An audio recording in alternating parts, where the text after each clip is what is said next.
Alright, now we get a chance to see our towns from the ground level, talk a little about the campaign, and meet our main character, Captain Miller, who's been inserted behind enemy lines and is currently sporting 2030's very latest civilian style.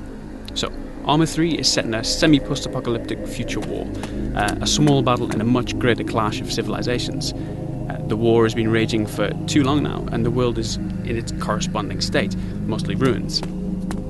As part of the single-player campaign, the A3 team plan to add RPG or adventure elements, involving things like getting information from the locals via conversations. Captain Miller is alone in enemy territory and forced to cooperate with a range of characters, some more palatable than others. You'll be able to get directions, important information, world background, or even side missions from the locals. Here, Miller's just received information about a certain Nikos from one of the locals.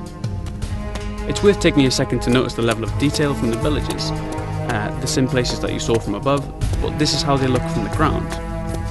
So now we're approaching one of the NPCs, Nikos, a local profiteer. He's a good example of how the main NPC should look in the game, richly detailed and quite expressive. Here he's making excuses for not delivering some of the weapons he's promised and sends Miller off to check on his driver. That affords us the perfect opportunity to explore the village. It's worth mentioning that unlike most first-person shooter games, Arma 3 is not a corridor experience.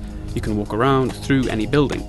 That means backyards, shady alleyways, backtracks. They're all designed with a similar attention to detail as the main avenues and military bases. The campaign will reflect this, featuring an open sandbox-style gameplay, offering the player an unsurpassed level of freedom, the kind that you come to expect from the Arma series.